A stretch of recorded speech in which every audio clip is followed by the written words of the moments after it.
Hey guys अस्सलाम वालेकुम, इसमी मोहम्मद आफ़ाक ख़ान। मेरी जब मौलाना फ़ज़ल रहमान साहब से मुलाकात हुई और सोशल मीडिया के ज़रिए आप सबको पता चला, तो मेरे पास बहुत सारी रिक्वेस्ट मैसेज आए कि आफ़ाक भाई आपने हमारे साथ डिटेल शेयर करनी है, पूरी तफ़सीलात देनी है कि क्या मुलाकात हुई, कैसी रही मुलाकात आपकी, हमारे साथ कारगुज़ारी शेयर करें, डिटेल शेयर करें।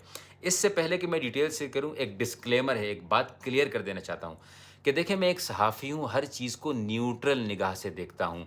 मैं किसी सियासी पार्टी का कारकुन नहीं हूँ, किसी मदरसे का तालिब इल्म नहीं हूँ, किसी की अंधी तक़लीद नहीं करता हूँ। ये नहीं कह रहा कि सियासी पार्टी के कारकुनान या तलबात अंधी तक़लीद करते होंगे, सारे एक जैसे नहीं हैं। लेकिन ये बात क्लियर कर देने का मकसद ये है कि सहाफ़ी की ज़िम्मेदारी है कि जो चीज़ देखे, न्यूट्रल अंदाज़ से देखे और वही बात आप लोगों तक पहुँचाए, बग़ैर कुछ मिर्च मसाले या झूठ को लगाए। अब आते हैं असल मुद्दे की जानिब। आसान अल्फ़ाज़ में समझाऊँ, ये जमीयत के कारकुनों के लिए है, बल्कि तमाम उलमा और तलबा के लिए है कि अगर आपने रौब और आजिज़ी का मजमूआ देखना हो तो मौलाना फ़ज़ल रहमान साहब को देख लीजिए।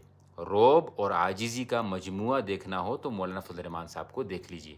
यही बात मैं कई अरसे से रिक्वेस्ट कर रहा हूँ तमाम तलबा उलमा को कि रौब में रहें, अपने भरम में रहें। आप मौजूद हों तो पता लगे कोई मौलवी, कोई आलिम, कोई पावरफुल शख्सियत मौजूद है, लेकिन साथ में आजिज़ भी रहें। इस रौब को तकब्बुर में तब्दील न होने दें। यही काम मौलाना फ़ज़ल रहमान साहब में मैंने ये चीज़ देखी और मुझे बड़ी खुशी हुई, क्योंकि ये मेरी ख्वाहिश थी कि मैं उलमा में ये देखूँ। मैं इनकी सियासी चीज़ पर बात ही नहीं कर रहा, मैं एक आलिम होने की इसी से बात कर रहा हूँ कि इतनी बड़ी पर्सनैलिटी है कि प्रेसिडेंट्स, प्राइम मिनिस्टर्स इनके घर पे जाके इनसे मिलते हैं। तो ये मेरी पहली मुलाकात थी इनकी रिहाइशगाह पर इनसे। और आजिज़ी इनकिसारी के साथ साथ इंतहाई मेहमान नवाज़, इंतहाई हॉस्पिटेबल, कि आपके खाने का ख़्याल रखना, आपकी रिहाइश का ख़्याल रखना, आपकी गाड़ी का ख़्याल रखना कि आप कैसे जाएँगे, कैसे आएँगे। ये पठानों में होता है और मैं ये नहीं कह रहा कि औरों में नहीं होता, लेकिन पठान इस बारे में बड़े मशहूर हैं। तो इतनी बड़ी पर्सनैलिटी होने के बावजूद इन्होंने अपनी ये सक़ाफ़त नहीं छोड़ी। घर में अल्हम्दुलिल्लाह वही पश्तो बोली जाती है। मेरी मुलाकात हुई असद भाई से मुलाकात हुई, अनस भाई से मुलाकात हुई, सॉरी असजद भाई से और अनस से मुलाकात हुई, असद भाई से मुलाकात नहीं हो सकी। माशाअल्लाह उनसे भी बात करके ये अंदाज़ा हुआ कि वो वालिद साहब के नक्शे कदम पर चल रहे हैं। बहुत ज़्यादा ग्रूमिंग हो चुकी है इनकी माशाअल्लाह से, बेहतरीन सियासी निगाह रखते हैं, हर चीज़ पर बेहतरीन अंदाज़ से बात करते हैं, तदरीस कर चुके हैं, दीन से जुड़ी हुई फ़ैमिली है, सक़ाफ़त से जुड़ी हुई फ़ैमिली है।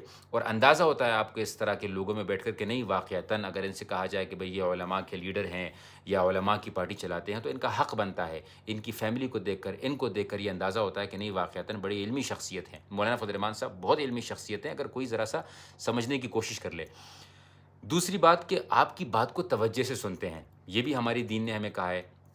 इतना लंबा सफ़र करके आए थे, लेकिन कहीं हमें ये नहीं पता लगा कि यार मौलाना साहब थके हुए हैं या मूड ख़राब है या बात नहीं सुन रहे हैं, ऐसी कोई बात नहीं, पूरी तवज्जो से बात सुन रहे थे, बड़ी हाज़िर दिमागी के साथ। बात की यहाँ पर मैं एडिशन कर दूँ कि जब भी आप किसी के घर पर मेहमान बनकर जाएँ, तो बेहतर ये होता है कि इंसान अपने साथ कोई तोहफ़ा ले जाए। मेरे वालिद साहब इसको बहुत ही सख्ती से फ़ॉलो करते हैं, इस उसूल को।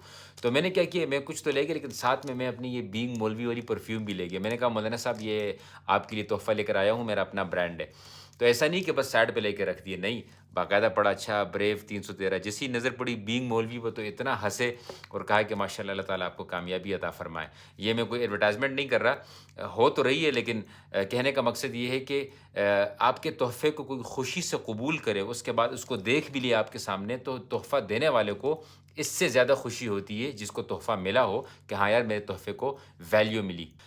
एक बात मैं आपको बताऊँ, ये उन लोगों के लिए है जो गालियाँ देते हैं इनको या ट्रोल करने की कोशिश करते हैं, अपनी पूरी मेहनत लगाते हैं, पैसा लगाते हैं, एडिटिंग करते हैं, जहन्नुम तक अपनी लेने को तैयार हो जाते हैं झूठी खबरें देकर।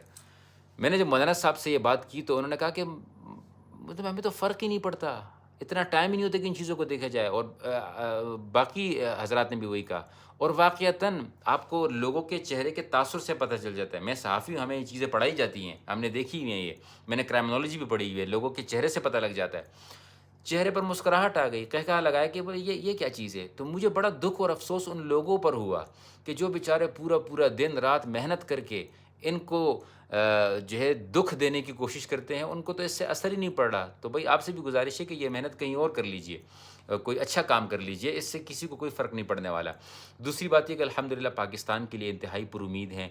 और मैंने इनसे कहा कि माशाअल्लाह जी, पीटीआई के बारे में क्या ख़्याल है और बाकी पार्टीज़ के बारे में क्या ख़्याल है? तो बड़ा अच्छा जवाब दिया, बड़ा पॉज़िटिव जवाब दिया कि भई हमारे तो दरवाज़े हर किसी के लिए खुले हुए हैं। अगर कोई हमारे मंशूर के साथ या हमारे क़वानीन जमीयत के मंशूर के साथ ہے یا اس کے اگینسٹ نہیں جاتا ہے تو ہمیں اس سے کوئی مسئلہ نہیں ہے. اسی کے ساتھ ساتھ اگر کوئی پاکستان کو نقصان نہیں پہنچاتا ہے بلکہ پاکستان کو آگے لانے کی کوشش کرتے ہیں تو ہمیں کسی سے کوئی مسئلہ نہیں ہے.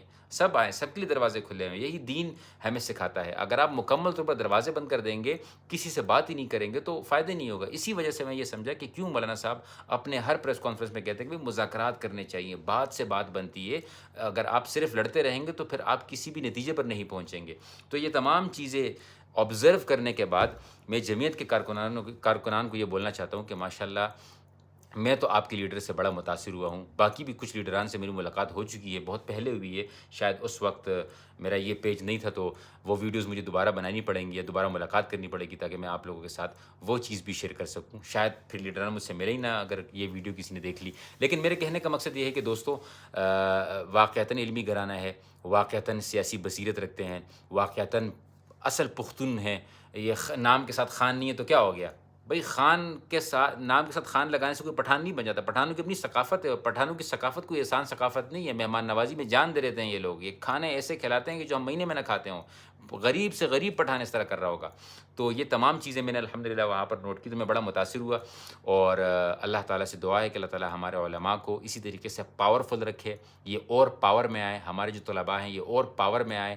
کیونکہ میرے لیے ذاتی طور پر کسی بھی عالم دین کو جب میں پاور میں دیکھتا ہوں، بڑی گاڑی میں دیکھتا ہوں، کسی سے اگر چھینی نہ ہو تو بڑی خوشی ہوتی ہے. اور علماء کو میں نے نہیں سنا کہ کسی سے گاڑیاں چھینی ہوں، لیکن لوگوں کو ویسے علماء غریب اچھے لگتے ہیں، علماء کمزور اچھے لگتے ہیں. حالانکہ علماء تو ہوتے ہی پاورفل ہے. وہ انسان کیسے کمزور ہو سکتا ہے جس کے پاس دین کی طاقت ہو اور وہ اپنے آپ کو کمزور سمجھے؟